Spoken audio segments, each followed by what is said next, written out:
गवार बहू ने बनाया नए साल पर केक। माँ उठो ना, देखो दया को भूत लगी है। फुलवा बिछौना छोड़कर गौशाला में बंधी गाय को चोकर डालती है। देखो तो पूरी गौशाला में कितना गोबर फैलाया है लाली तूने। तू ना हमारा काम मत बढ़ाया कर, एक जगह रहकर कायदे में गोबर किया कर। अभी घर आंगन लीपना है, बर्तन मांजना है, कितना काम है। तभी गाय को पूंछ हिलाती देखकर सास गोमती कहती है अरे क्यों डांट रही है इसे, मेरी गांव की गोरी बहू। देखिए ना सासू जी, इसने गोबर का ढेर लगा दिया है, अब लगे हाथ उपले बांधने पड़ेंगे। नारायण का गरीब परिवार आलोकनाथ के बड़े बंगले से सटे पुरानी कच्चे घर में बड़ी ही गरीबी में गुजर बसर करते हैं। परिवार में सास ससुर बहू बेटे चीनी है। घर का खर्चा उमेश पर है, जो कि आलोकनाथ के बंगले में ड्राइवर है। फुलवा आंगन में बैठी उपली बनाती है, वहीं गाड़ी में बैठी मान्या घमंड दिखाकर कहती है, उमंग, ये तुमने किसी ड्राइवर पर रखा हुआ है, एकदम बैलगाड़ी की तरह स्लो कार चला रहा है ये। वो भाभी जी, आगे रास्ते पर बहुत कोहरा छाया हुआ है, इसलिए मैंने स्पीड कम की है। ये भाभी जी किसे कहा तुमने? कॉल मी मैडम, समझे? मेम साहब कहो मुझे। दो कौड़ी के ड्राइवर, अपनी औकात में रहो। इतने में बंगला आ जाता है और मान्या उतरती है तो उसकी नजर झोपड़ी में फुलवा को गोबर से उपले बनाते देखती है। इट्स सो याक, इतनी सुंदर बंगले के बाहर इन जैसे जाहिल गवारों की झोपड़ी किसने बना दी? And that's the bottom lady, कैसे अपने हाथों में गोबर उठा रही है। यो, मुझे तो उल्टी आ रही है। मान्या अंदर चली जाती है और उमंग कहता है, उमेश, तुम मान्या की बातों का बुरा मत मानना। अच्छा सुनो, आज शाम को बंगले में हमारी शादी की रिसेप्शन पार्टी रखी है, तो सभी को लेकर आना। ठीक है छोटे बाबू। उमेश अपने घर आता है। उमेश बेटा, आ गया तू? कैसी रही शादी? बहुत आलीशान शादी थी बाबूजी। अरे वो तो होगी ही ना जी, बड़का बड़का लोग की शादी तो उका कहते हैं। ब्लैंकेटवा में जो होती है उसे ब्लैंकेट हुआ नहीं, बैंक्वेट कहते हैं फुलवा। हाँ, सही पकड़े हैं। माँ, साहब ने हमको रिसेप्शन में बुलाया है, बिना तोहफे के खाली हाथ जाना अच्छा भी नहीं लगेगा। फुलवा, तुम्हें तो केक बनाना आता है, तुम बढ़िया सा केक बना दो, हम तोहफे में उन्हें केक देंगे। ठीक है जी, आप थोड़ा मैदा अंडा ले आइए, बाकी लाली ने दूध दिया है, मलाई हम उससे बना लेंगे। फुलवा बड़ी खुशी से बढ़िया सा केक बनाकर लाती है, जहाँ राजरानी उन्हें मान्या से मिलवाती है। बहू, इनसे मिलो, ये है गोमती बहन, नारायण भाई साहब और ये इनकी फुलवा बहू। शादी बहुत बहुत मुबारक हो मालकिन, ये हमने अपने हाथों से केक बनाया है आपके लिए। मैंने तुम्हें कहीं देखा है, लेट मी रिमेम्बर। हाँ, याद आया, सुबह तुम इन्हीं गंदे हाथों से गाय का गोबर उठा रही थी। तुमने सोचा भी कैसे कि मैं तुम जैसी जाहिल गवार के हाथ का केक खाऊंगी? ये केक हम जैसे हाई क्लास लोगों के खाने लायक नहीं। ये कहते हुए मान्या केक गिरा देती है और फुलवा को गवार कहकर उसकी बड़ी बेइज्जती करती। फुलवा रोते हुए वहाँ से चली जाती है। बहू, ये तुमने अच्छा नहीं किया, वो कितने प्यार से केक बनाकर लाई थी। हाँ मान्या बहू, तुम्हारा बर्ताव बहुत गलत था। मामी जी, पापा जी, इन जैसी जाहिल गवार को ज्यादा मुंह लगाना ना मेरी आदत में नहीं है, मुझे पसंद भी नहीं। हाँ। मान्या घमंड दिखाकर चली जाती है। माँ मत लो ना, चुप हो जाओ ना। चुप हो जा फुलवा बहू, देख चीनी भी रो रही है, अभी तक मालकिन की बहू की बातों को दिल से लगाए हुए है। सासू जी, आखिर ये शहर वाले खुद को समझते क्या हैं? अरे कौन हक दिया इन्हें किसी गांव वाले को गवार बोलने का? हम तो बड़ी खुशी से मैडम जी के लिए केक बनाए थे और उन्होंने वही केक हमारे मुंह पर दे मारा। जाने दे बहू, जिसकी जैसी सोच, मगर हमें तो पता है हमारी फुलवा बहू कितना बढ़िया केक बनाती है। अब अपने हाथों का केक बनाकर हमें खिला दे। फुलवा आंसू पहुंचकर केक बनाकर अपने ससुराल वालों को खिलाती है। अरे वाह माँ, ये वाला केक तो बहुत टेस्टी है। हाँ बहू, और ये तो चॉकलेट केक से एकदम अलग है। माँ जी, ये फच केक है, बड़का बड़का लोग यही वाला केक खाते हैं। फिर तो आप नए साल पर भी यही वाला केक बनाना माँ। पता भी नहीं चला कैसे ये बरस भी बीत गया और नया साल आने वाला है। ऐसे ही दिन बीतते हैं और गुजरते दिन के साथ मॉल से लेकर बाजार, दुकानें नए साल के लिए सज जाते हैं। मामी जी, मुझे नए साल की शॉपिंग के लिए जाना है, मुझे 50,000 रुपए चाहिए। इतने पैसों का क्या करेगी बहू तू? ओफो मामी जी, इतनी क्वेश्चन करना जरूरी है क्या? बहू, अभी उमंग और तुम्हारे ससुर जी के बिजनेस में थोड़ी ढील है, हाथ भी तंग है। हर साल मैं और तुम्हारे ससुर जी गरीबों में नए साल पर कंबल दान करते हैं, बस उसी के लिए पैसे रखे हैं। इस बात से मान्या चिढ़ जाती है। मामी जी, अरे इतनी बड़ी घर की बहू होकर भी मुझे 50,000 रुपए के लिए आपके आगे हाथ फैलाना पड़ रहा है, जबकि ससुराल में ये मेरा पहला नया साल है। मगर आपको मेरी खुशियों की नहीं पड़ी, बल्कि 2 कौड़ी के गरीब भिखारियों में कंबल दान करने की पड़ी है। बात बिगड़ती देखकर राजरानी रखे हुए पैसे मान्या को दे देती है। उन पैसों को मान्या नए साल की शॉपिंग पर फिजूल के पैसे खर्च करती है। वहीं दूसरी तरफ, माँ 2 दिन बाद नया साल है, तो मेरे लिए केक बनाओगी ना? हम भी नया साल मनाएंगे ना? अपनी 4 साल की बेटी चीनी की आंखों में आने वाले नए साल की खुशी और केक खाने की ख्वाहिश पर फुलवा की आंखें भर आती हैं। ए जी, मालिक ने पैसे दिए क्या? नहीं फुलवा, मालिक बहुत चिंता में है। उनकी बहू बड़ी खर्चीली है। तो क्या इस साल हम गरीबों के घर में नया साल नहीं मनेगा? और चीनी की खुशियों का क्या? हम बड़े तो उस दिन रूखी सूखी रोटी भी खा लेंगे, मगर मेरी बिटिया केक जरूर खाएगी। आप मुझे थोड़े पैसे दे दीजिए, मैं उसी में कर लूंगी। ये लो फुलवा, मेरे पास इतने ही है। जहाँ एक तरफ गांव की गरीब बहू फुलवा थोड़े में भी सामान खरीद लाती है, वहीं अमीर बहू मान्या महंगा केक ऑर्डर देती है। सुनो भैया, मैंने केक ऑर्डर किया है। कल मेरे घर में न्यू ईयर पार्टी है, आप एड्रेस लिख लो। मैम, जैसा केक आपने ऑर्डर किया है वो बहुत ही महंगा है, इसलिए 10,000 एडवांस पे कर दीजिए। मान्या पैसे देकर घर आ जाती है।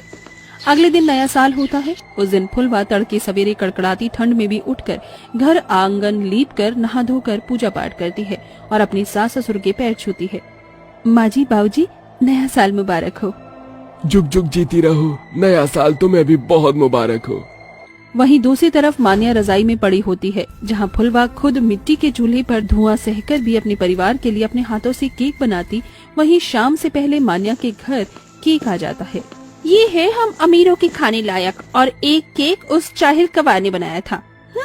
अभी तो पार्टी स्टार्ट होने में टाइम है, मैं रेडी हो जाती हूँ।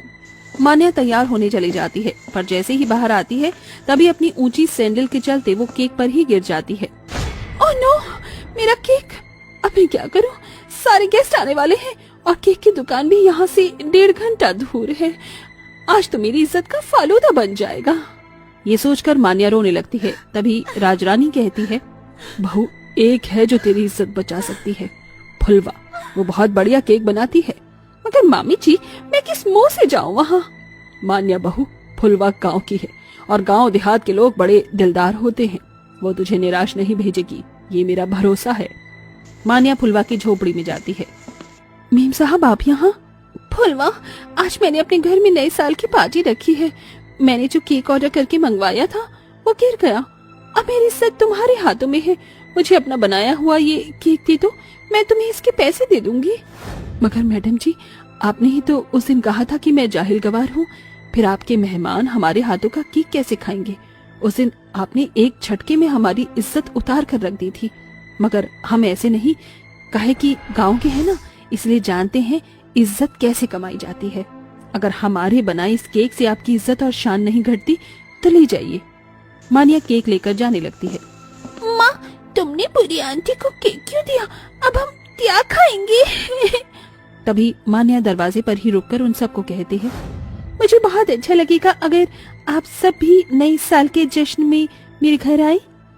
इस बात से फुलवा और उसके ससुराल वालों को बड़ी खुशी होती है, जिसके बाद बड़े ही आलीशान तरीके से उस बड़े से बंगले में गवार बहू का बनाया हुआ केक खाकर सभी बड़ी खुशी से नया साल मनाते हैं।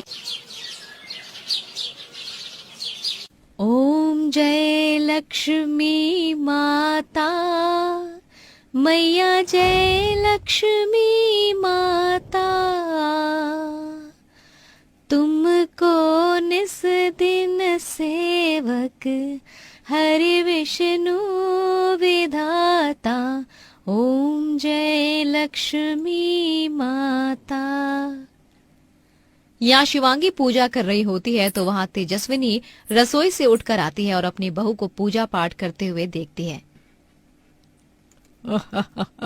क्या बात है बहू, सुबह सुबह भगवान की पूजा कर रही हो तुम। तुम तो पूरी ही सर्वगुण संपन्न बहू हो।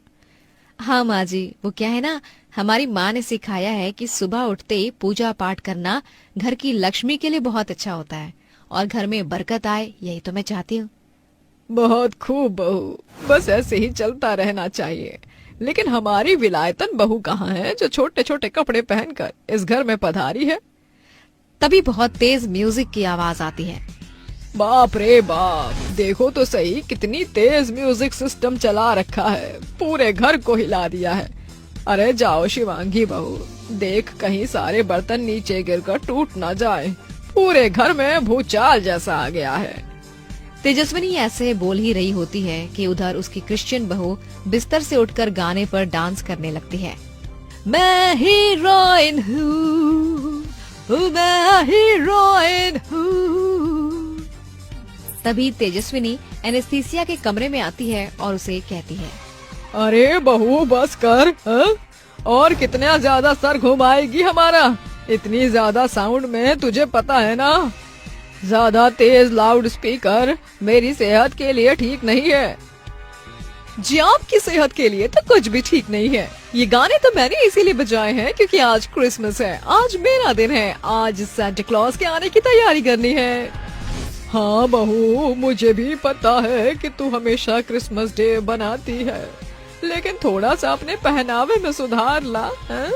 ये तूने क्या पहना है? अरे गांव की औरतें देखेंगी कि हमारी बहू इतने छोटे कपड़े पहनती है तो क्या ही सोचेंगी। ओहो माँ जी, आप तो अभी भी ओल्ड जमाने में जी रही हो। अरे जमाने के साथ चलो। और फिर मैंने बचपन से ऐसे कपड़े पहने हैं, मुझे इन्हीं कपड़ों में कंफर्टेबल लगता है। समीर सो रहा है, देख रहा है अपनी पत्नी को, अपनी सास की एक नहीं सुनती है।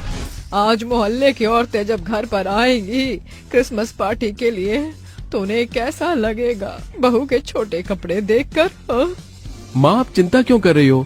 मैंने पहले ही एनेस्थीसिया की लॉन्ग ड्रेस मंगवाई है, पूरा गाउन है जिसमें वो पूरी ढक जाएगी, कोई उसे कुछ नहीं कहेगा और क्रिश्चियन लुक भी आ जाएगा। अरे हाँ, वो तो मैं देखती हूँ शाम को तेरी पत्नी क्या पहनती है और क्या नहीं।